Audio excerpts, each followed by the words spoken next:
Escuché un gemido. Débil, casi contenido, pero no venía de la tele. Eran las 23:42. Lo sé porque tenía el mando en la mano y había pausado Netflix para servirme un vaso de agua.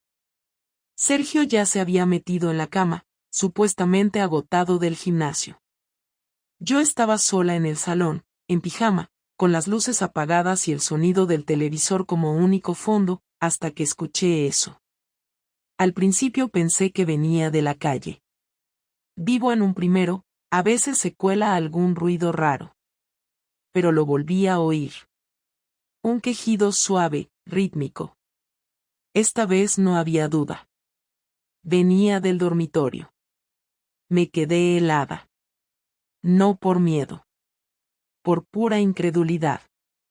Caminé despacio por el pasillo, descalza, sin hacer ruido. Lo sé, parece de película barata. Pero era real. Me acerqué a la puerta de nuestra habitación, que estaba entreabierta. Lo que vi, me paralizó. Sergio estaba en la cama. No dormido. Estaba tumbado, completamente desnudo, con una expresión que no le había visto en años. Pero no estaba solo. Y aquí viene lo más jodido, no había nadie físicamente con él. Tenía los auriculares puestos. Estaba en videollamada. No sé cómo no grité. Me quedé en el marco de la puerta, observando esa escena grotesca, como si no supiera reaccionar. Mi marido se estaba masturbando mientras alguien lo miraba desde una pantalla. Al otro lado, una mujer. Morena, más joven. Reía. Él gemía. Se decían cosas. No las escuché todas, pero capté una frase: ojalá pudieras estar aquí, aquí de verdad. No me vio. Cerré la puerta despacio, sin hacer ruido. Me encerré en el baño, bajé la tapa del váter y me senté, con la mente en blanco. No lloré. No me cabreé. Solo pensé una cosa: así que esto es lo que queda de nosotros. Y lo peor no fue el engaño. Fue que, en el fondo, sentí envidia. Sergio no me tocaba así desde hacía meses. No me miraba con deseo desde el verano pasado. Yo también llevaba tiempo vacía, pero no sabía cuánto hasta que vi a mi marido deseando a otra. Con esa desesperación, con esa entrega. Y lo peor, supe que yo ya no le importaba. Ese fue el momento exacto en que, sin planearlo, decidí que iba a engañarlo. Sergio no es idiota. No lo ha sido nunca. Puede ser callado, algo distante, incluso torpe con las emociones, pero tonto no es. No dijo nada la primera vez que volví tarde, ni la segunda, pero la tercera ya me esperaba sentado en el comedor con la chaqueta puesta, las llaves en la mano y esa mirada que no deja espacio para excusas. Me preguntó si quería salir a cenar, así de golpe, sin aviso, un martes cualquiera a las 10 de la noche. Le dije que estaba cansada, que había tenido una reunión larga, pero insistió. Dijo que le apetecía estar conmigo, que hacía mucho que no hacíamos nada juntos, que él invitaba. Acepté porque no tenía salida sin quedar como una sospechosa, y eso me hizo rabia, porque me estaba cuidando como si fuera una delincuente, cuando hasta ese momento yo aún pensaba que solo había cruzado una línea pequeña, casi simbólica, un error que podía controlar. Pero Sergio ya olía el humo. Y lo peor es que yo también. Durante la cena no dijo nada extraño, pero me observó más de lo habitual. Yo hablaba, llenaba los silencios con tonterías del trabajo, con que Marta está insoportable, con que el jefe no sabe organizar los turnos, con que podríamos ir a visitar a mi madre el domingo, y él solo asentía, sin cuestionar nada, sin darme pie a relajarme. Esa noche no hubo sexo, pero me tocó el hombro al apagar la luz, como si quisiera decirme algo que no se atrevía a poner en palabras. Me giré de espaldas. No dormí bien. 3 días después, algo cambió en él. No me habló durante todo el desayuno. No me besó al irse. No me escribió a media mañana como solía hacer de vez en cuando. Cuando llegué a casa por la tarde, encontré todo igual que siempre, pero con una frialdad que se notaba incluso en el aire. La cena estaba hecha, sí, pero sin cuidado, sin gesto. Nos sentamos frente al plato, comimos sin apenas mirarnos. No dijo ni una sola palabra sobre mi nuevo corte de pelo. En otro momento habría hecho alguna broma estúpida o preguntado si me lo hice con la peluquera de siempre. Nada. Comí en silencio. A los 15 minutos se levantó, lavó su plato y dijo simplemente que salía a caminar. Ese fue el patrón durante casi una semana. No preguntaba, no reclamaba, pero todo en él gritaba que lo sabía. Me observaba como si intentara atrapar una mentira, y eso me ponía aún más nerviosa, porque ya no podía disimular bien. Me ponía nerviosa cada vez que sonaba el móvil, cada vez que tenía que bloquear la pantalla rápido, cada vez que me preguntaba algo simple como ¿vienes a dormir? Y mi cerebro tardaba demasiado en procesarlo porque estaba en otra conversación. El día que lo descubrió del todo fue un domingo. Habíamos quedado en casa con unos amigos suyos para ver el partido del Valencia. Yo no tenía muchas ganas, pero sabía que si no estaba, iba a quedar feo. Así que fingí. Bebí cerveza, reí con los chistes, preparé las tapas como siempre. Cuando llegó el descanso, me levanté para ir al baño y, como una idiota, dejé el móvil en la cocina. No estaba bloqueado. No había tiempo. Sergio entró a por otra cerveza, lo vio vibrar, y ahí estaba, una notificación, una foto, un mensaje, algo que no sé exactamente qué fue, pero lo suficiente para que le explotara en la cara. No dijo nada delante de los amigos. No dijo nada el resto de la noche. Despidió a todos con una sonrisa tensa, recogió los vasos, fregó los platos. Todo sin una palabra. Yo fingía normalidad, pero sentía las piernas flojas, el estómago en nudo, los latidos atronando en los oídos. Sabía que lo había visto. No necesitaba confirmarlo. La manera en que no me miraba lo decía todo. Cuando cerró la puerta tras el último invitado, fue directo al salón, se sentó en el sofá y dijo, ¿desde cuándo? No era un grito. No era una acusación violenta. Era algo peor. Una pregunta simple, directa, llena de una tristeza seca que dolía más que cualquier reproche. Me quedé de pie, con los brazos cruzados, como una cría pillada en mentira. No respondí. No podía. Él insistió. Dímelo, Laura, ¿desde cuándo estás follando con otro? No recuerdo exactamente qué dije primero. Creo que negué, luego tartamudeé, luego intenté desviar el tema. Que era complicado. Que no era así. Que él también se había alejado. Que hacía meses que no me tocaba. Que necesitaba sentirme viva. Todo eso. Pero él solo me miraba con una mezcla de lástima y desprecio. Como si ya supiera todo lo que iba a decir y nada fuera suficiente. Cuando finalmente lo admití, no con detalles, solo lo esencial, se levantó, cogió su chaqueta, y me soltó, te doy 24 horas para contarme todo.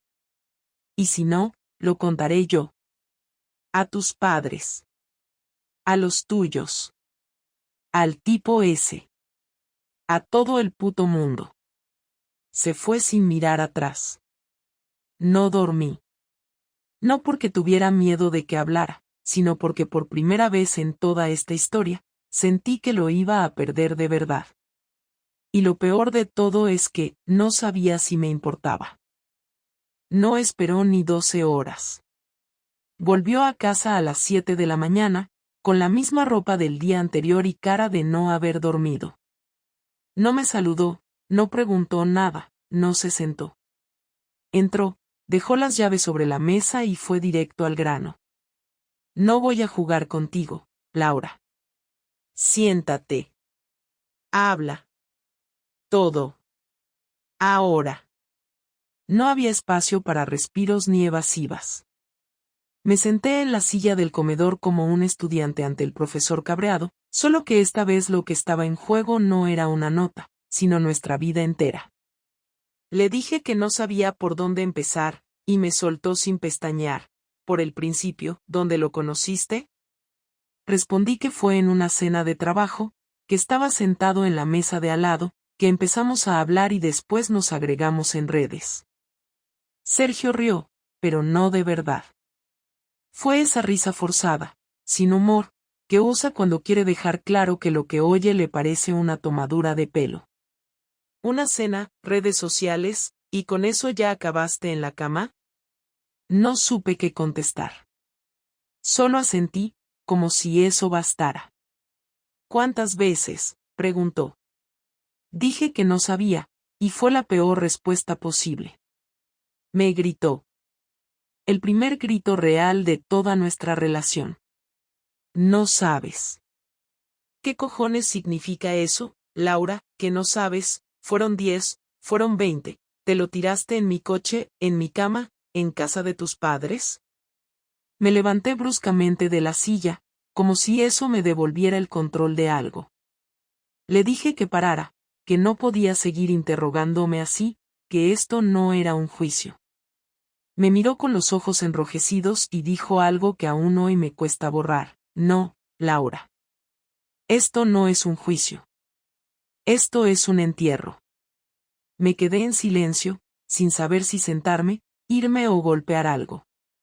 Él agarró una silla, la empujó contra la pared y se quedó de pie, cruzado de brazos. Dime si te enamoraste. Dime si él te gusta más que yo. Dime si estás planeando irte con él. Negué con la cabeza, sin palabras. No era amor. No era que él me gustara más. Ni siquiera sabía por qué lo había hecho. Lo dije tal cual. No lo sé, Sergio. Solo pasó. Me sentía sola. No me sentía deseada. Tú ya no. Tú ya no estabas. Él se acercó, rápido, sin tocarme, pero con el cuerpo tenso, como si se contuviera de hacer algo que luego lamentaría. ¿Y tú crees que yo me sentía querido? ¿Tú crees que yo estaba feliz? ¿Tú sabes cuántas veces me he sentido invisible contigo? ¿Y crees que eso justifica que me follé a cualquiera que me sonría? Le dije que no era cualquiera, que había conexión, que no era solo sexo. Eso solo lo enfureció más. Me gritó que no tenía ni idea de lo que había roto. Que mientras yo me sentía viva con otro, él estaba en casa fregando, haciendo la compra, preguntándose qué coño pasaba conmigo, pensando que era culpa suya. Que había llorado como un idiota pensando que era él el que no estaba haciendo suficiente. Me pidió detalles. Quería saber si habíamos estado en hoteles, si le escribía mientras estábamos en la cama, si alguna vez habíamos hablado de él. Me exigió fechas, nombres, lugares. No podía con todo eso. Le pedí que se calmara. Me dijo que no había calma posible, que lo que yo había hecho no se resolvía con calma, que yo no era una adolescente confundida, que éramos adultos y que esto era una traición, no una crisis de identidad. Se fue a la habitación, salió con una maleta y empezó a meter ropa. No me miraba. Cogía cosas como si supiera exactamente lo que quería llevarse. Me quedé de pie en la puerta del pasillo, sin saber si detenerlo o dejarlo hacer. ¿Dónde vas?, pregunté con voz baja. A un hotel, a casa de mi hermana, a donde sea. Pero aquí no me quedo. Y tú tampoco deberías. Esta casa apesta. Me acerqué, le rogué que no se fuera, que podíamos hablar más tarde, que necesitaba tiempo para explicarle bien. Me empujó suavemente con el hombro para que me apartara del marco de la puerta. Tiempo, Laura, es lo que tenías antes de bajarte las bragas. Cerró la maleta, bajó las escaleras, abrió la puerta y se giró. voy a pensar. Pero si crees que esto se arregla con 4 disculpas y una promesa de que no volverá a pasar, estás más perdida de lo que pensaba. Y se fue. Sin dar portazo, sin insultos de más, sin drama innecesario. Lo cual fue aún peor, porque no dejó una explosión, dejó un vacío. Me senté en el suelo del pasillo, con las piernas cruzadas, sin llorar. No porque no doliera, sino porque aún no sabía si lo que dolía era haberlo perdido o haberlo visto por primera vez tan claro. Yo había destruido todo. Y no sabía por qué. Lo siguiente fue el silencio, pero no uno cualquiera, sino uno lleno de movimientos que yo no podía ver.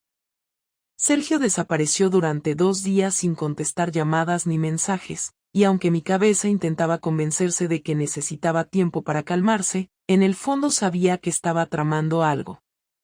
No era del tipo vengativo, pero sí del tipo meticuloso.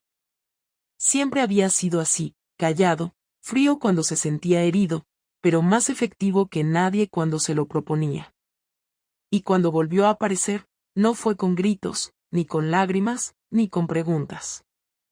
Fue con una carpeta en la mano y una mirada que ya no reconocía. Se sentó en el salón sin invitarme a hacerlo, abrió la carpeta y comenzó a hablar como si estuviera leyendo un informe de trabajo. Esta es la copia del contrato del piso que alquilé esta semana, no está lejos de aquí, pero es lo suficientemente incómodo como para que no te cruces conmigo si no es necesario. Aquí están las instrucciones para cerrar la cuenta conjunta, la he vaciado y dividido en 2 partes iguales, porque aunque me traicionaste, no pienso quedarme tu dinero ni hacerte una víctima. También tienes una hoja con las claves del correo, de las plataformas y de las cuentas bancarias. A partir de lunes, separaremos todo legalmente. Y no he hablado con abogados aún, pero ya pedí cita con uno. Y sí, voy a contarle todo al mío. Yo me quedé en silencio, esperando algún espacio donde meter alguna palabra que lo humanizara, pero no lo hubo. Continuó con la misma frialdad, sin mirarme directamente. Llamé a tu jefe. Le dije que estabas pasando por un proceso personal complicado, que necesitabas unos días libres. No mencioné nombres ni motivos, pero sí dejé claro que no era nada que fuera a resolverse pronto. También le dije que te ibas a ir pronto. Porque sí, Laura, vas a dejar ese trabajo. Y no porque te lo prohíba, sino porque ya no puedes seguir compartiendo espacio con esa persona sin que se note. No quiero verte arrastrarte ni quiero que uses la empresa para seguir en contacto con él. Sé cómo funciona. Sé cómo eres. Ya hablé con recursos humanos. Ellos lo saben. Él también lo sabrá. No supe cómo procesar lo que estaba oyendo. Él había hecho en 2 días lo que yo no habría sido capaz de hacer en meses. Tenía una salida, un plan económico, una estrategia legal, y encima estaba cubriéndome las espaldas para no dejarme completamente hundida. Eso me desarmó más que cualquier insulto. Quise preguntarle si pensaba dejarme sin ver a los niños, pero luego recordé que no teníamos hijos. No teníamos nada más en común que los papeles, el contrato del piso y los recuerdos. Y él ya había empezado a desmontar cada uno de esos vínculos. También fui a casa de tus padres, añadió de repente. Les conté que nos vamos a separar. No les dije por qué. Si lo quieres contar tú, hazlo. Si no, que piensen lo que quieran. Yo ya no tengo nada que esconder. Pero te advierto una cosa, si alguno de ellos viene a decirme que te estoy dejando sola o que estoy siendo cruel, entonces sí les diré la verdad, con nombres y fechas. Me atreví a decir algo, aunque apenas me salía la voz. ¿Y él, vas a hablar con él? Sergio alzó la cabeza, ahora sí me miró. No hace falta. Ya sabe que lo sé. El imbécil tuvo la decencia de escribirme un correo pidiéndome disculpas. No lo leí entero. Lo borré. Pero dejé claro a través de una tercera persona que si se acerca a mí o a ti, o si intenta comunicarse otra vez, haré público todo lo que tengo. Incluyendo los mensajes que imprimí del móvil que dejaste desbloqueado. Le dije que eso era demasiado, que no había necesidad de destruir su vida también, que yo era la responsable. Me interrumpió sin levantar la voz. No me importa su vida, Laura. No me importa él. Pero esto no va de justicia poética. Va de respeto. No te destruyo a ti, no lo destruyo a él. Pero no me pidas que me quede de brazos cruzados viendo cómo los dos seguís adelante como si nada.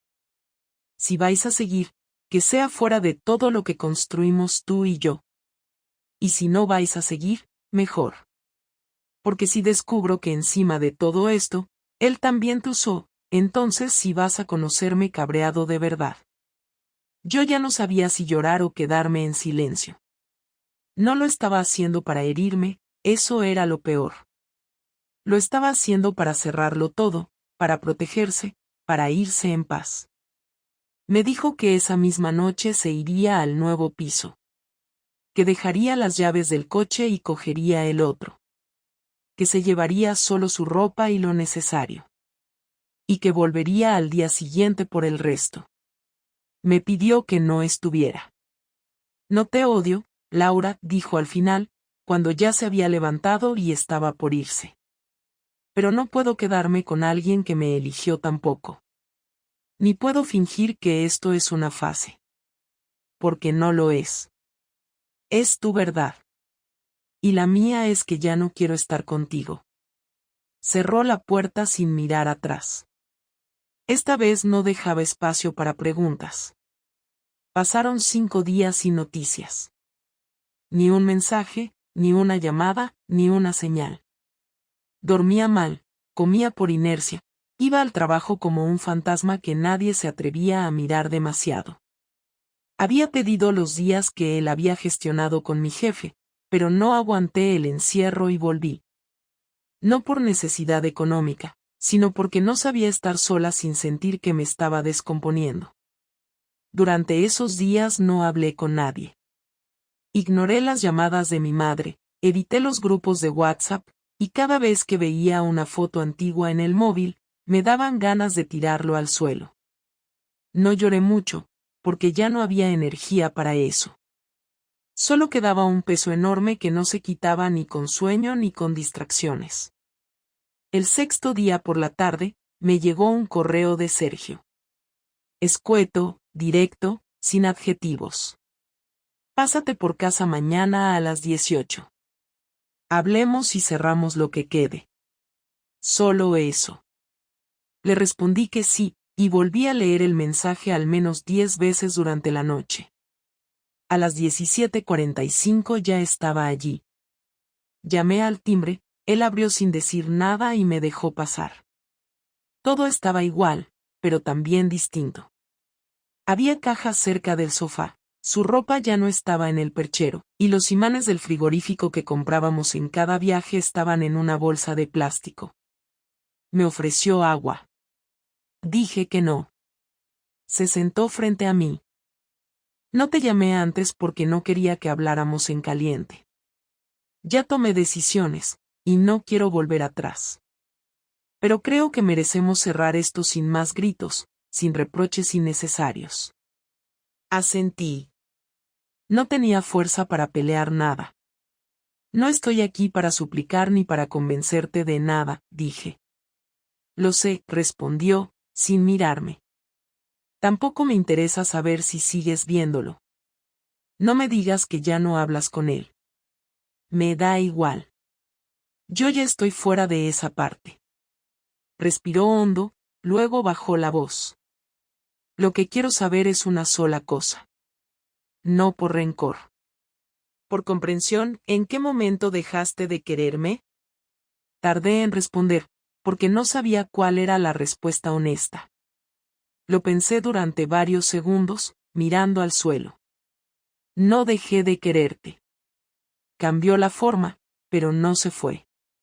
Me desconecté de ti. Me sentía invisible. pero nunca te dejé de querer. Sergio cerró los ojos un momento. Entonces, ¿por qué no hablaste? ¿Por qué no lo dijiste?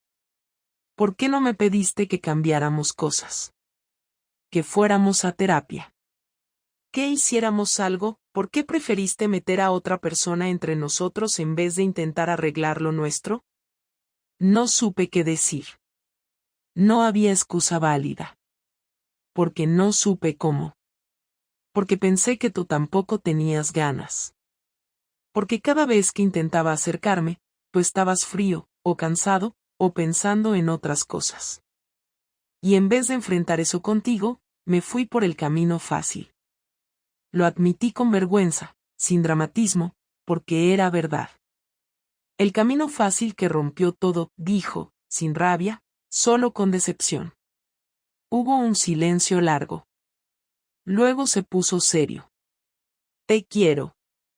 Y eso no se borra en una semana. No soy un robot. Pero no puedo seguir contigo. No porque no te quiera. Sino porque ya no confío. No puedo dormir tranquilo al lado de alguien que un día me saludó con un beso en la frente y esa misma noche se acostó con otro. No puedo construir nada con eso en la cabeza. Asentí. No era algo que pudiera discutirse. Tenía razón. Me levanté, pero no para irme, sino porque necesitaba cambiar de posición, sentir que no estaba atrapada en esa silla. Caminé por el salón, toqué el respaldo del sofá, luego me di la vuelta. No espero que me perdones. Ni que me entiendas. Pero quiero que sepas que me duele todo esto. Que no me fui con otro porque buscara algo mejor. Fue una forma patética de escapar de lo que no me atrevía a enfrentar. Y si pudiera retroceder, no lo haría. No por culpa. Por respeto. Porque tú no merecías esto. Sergio no dijo nada durante varios segundos. Luego se levantó también. Gracias por decirlo. Pero no me lo digas más. No me escribas, no me llames. Si hay algo práctico que tengamos que resolver, lo hablamos. Pero lo emocional se acabó. No quiero tener contacto hasta que esto deje de doler. Y no va a ser pronto. Nos quedamos de pie, a 1 metro de distancia, sin saber qué más decir. No hubo abrazos, ni besos, ni despedidas largas. Solo él abriendo la puerta y yo saliendo con las llaves del coche en la mano y el corazón como una piedra. Al llegar al ascensor, escuché cómo cerraba con doble vuelta. Era el sonido más claro que podía recibir, fin. Han pasado 20 días desde esa última conversación. No he vuelto a saber de Sergio y, como me pidió, no he intentado escribirle. Me cuesta no hacerlo, porque hay días en los que siento que si le dijera una sola cosa más, una frase concreta, algo que resuma lo que me pasa por dentro, tal vez podríamos reiniciar desde otro lugar, sin que todo parezca irrecuperable. Pero ya no se trata de lo que yo quiero, ni siquiera de lo que siento. Se trata de lo que rompí y de que él no tiene ninguna obligación de recoger los pedazos conmigo. He aprendido que hay errores que no se arreglan ni con tiempo ni con disculpas, y este es uno de ellos. Intenté justificarlo muchas veces en mi cabeza. Decirme que las parejas se desgastan, que nadie es perfecto, que las necesidades cambian. Pero cada vez que lo pienso con calma, lo único que veo es que lo traicioné en silencio, lo expuse al ridículo, lo traté como si fuera parte del mobiliario mientras buscaba en otro lado algo que ni siquiera sabía definir. No fue una aventura. No fue una historia de amor paralela. Fue una manera absurda de ponerle una bomba a una vida que, aunque no era perfecta, tenía cosas buenas que yo no supe cuidar. Mis padres se enteraron finalmente. No por Sergio, sino porque vieron mi cara, mis ausencias, mis respuestas cortas. Mi madre me preguntó directamente si tenía que ver con otra persona, y no lo negué.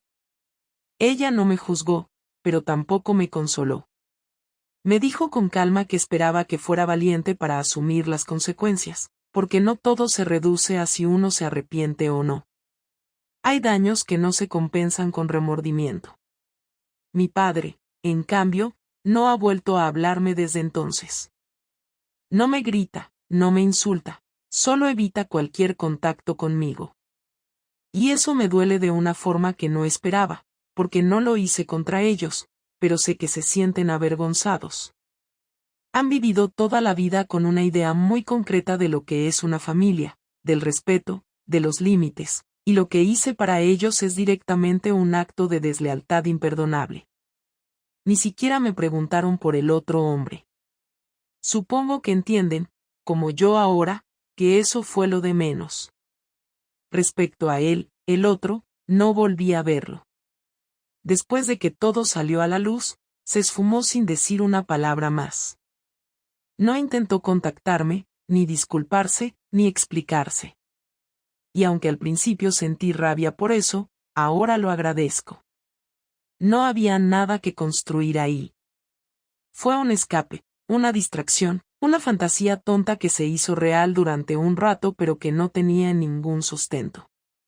Él tenía su vida, yo tenía la mía, y lo único que nos unió fue una coincidencia de carencias. No quiero buscarlo ni saber de él. Si lo viera hoy por la calle, cruzaría sin mirar atrás. Lo que me da vergüenza no es lo que hicimos, sino lo que permití que significara para mí en ese momento, como si hubiera tenido valor. No lo tenía.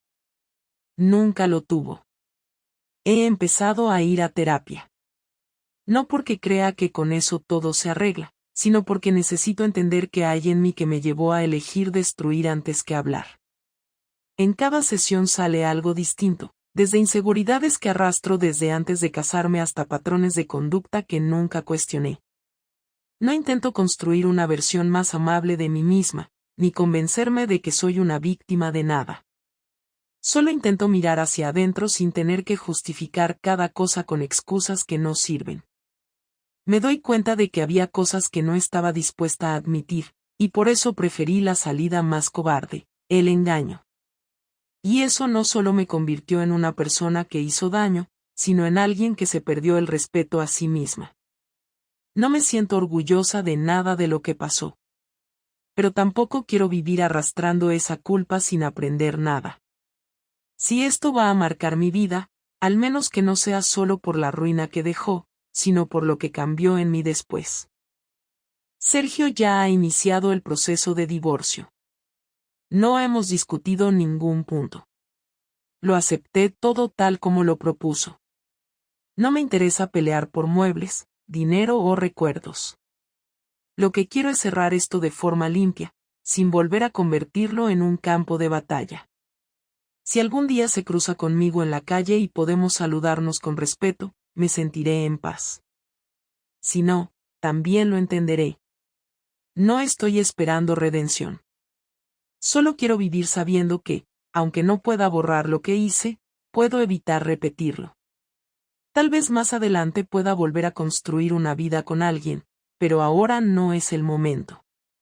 Ahora toca asumir, aprender y reconstruirme desde lo que soy, no desde lo que fingí ser.